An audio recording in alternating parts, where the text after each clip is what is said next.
Colleen Murphy, thanks for taking the time. Sprint championships last weekend. Your impression of your team's performance in that?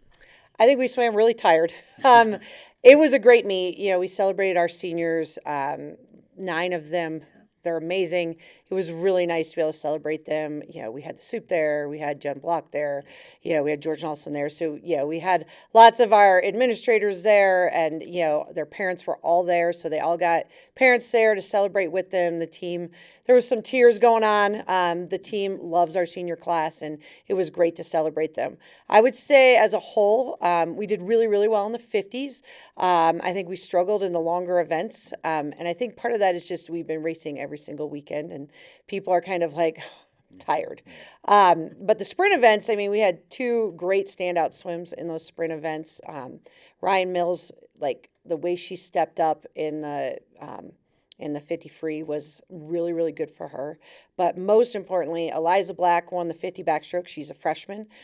She is just on a great rate of improvement right now. We're so excited about the next 4 years for her because she stepped up. She went fast over and over 3 times in a row. Then, of course, Naomi Furman, who she has been so dominant in the breaststroke this year. But I think what was cool about that, Naomi went best time in the 50 breast.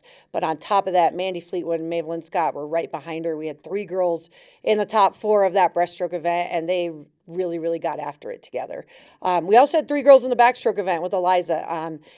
So it was her and Kai Min Sway, who's always been one of our top backstrokers, and then Bryn Bond got into the final this year as well. So that was fun. And then Ryan Mills was joined by Lily Bockel in the 50 free. Lily was right on her best time in the 50 free. So, the 50s were a really, really fun event. Ryan was joined by Amber Martin in the 50 fly. That was great. I'd say we need some rest for our 200 free, our 500 free, and our 200 IM. Our relays performed really well, so we were excited about that. Yeah. So how do you deal with that? How do you get them rest? You got first chance meet this weekend. Can some get rest? Because really the conference championship is, 2.5 weeks away? Yeah, the conference starts 2 weeks from tomorrow. So we're still 15 days out. The girls that are going to conference will swim off events this weekend. So they'll take a break from their main events. Actually, we've already been talking about that. Some of them are very excited to swim, their 4th or 5th events or get a time in something they don't normally swim, which will be really fun.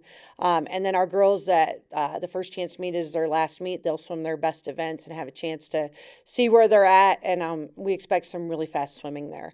But for our conference girls, it's a meet that they're going to still swim and they're going to still race, and that's part of their training, but they'll probably take a break. We're not going to make Katie Andrews swim the mile at this meet because she's got to do that 2 weeks at conference. And so those kind of things allow them to kind of shine in some different events, but it also allows our girls who first chance is their last meet to kind of be the stars in those main events as well. Yeah, absolutely. So you feeling good?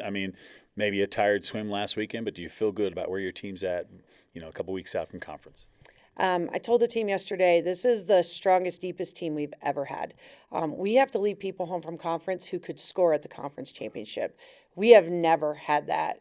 Usually, the last couple people are people that could squeak in here or there, but we're leaving people home that I know are going to be major contributors to our team in the future. So some of those freshmen we're leaving home, they are going to step up and they're going to be leading next year at this point. And so that's hard. I think that's, with such a deep team this year, it's been a challenge to really pick that conference team when you have all these girls that could score. We're going all in on diving this year. We're taking 6 divers to the conference championship. We haven't done that since I've been here. And, Kyle's really done a great job with his diving team. And so we're going all in that way. So we're taking 6 divers and 20 swimmers to the conference meet this year, which is very different. And we had sat down and picked 22 people. And then we talked to Kyle. He had the data. And we're like, okay, we have to take 6 divers. And so trying to figure out, okay, are these the 2 we're going to leave home? Are we going to leave number 19 home? That was really, really hard for us, and it took a lot of time and, a lot of kind of data analysis to really figure out who was going this year.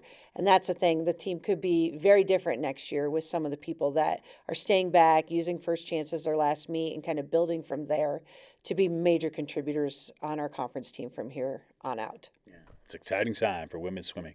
Colleen, thanks for the time. Thank you, Brian.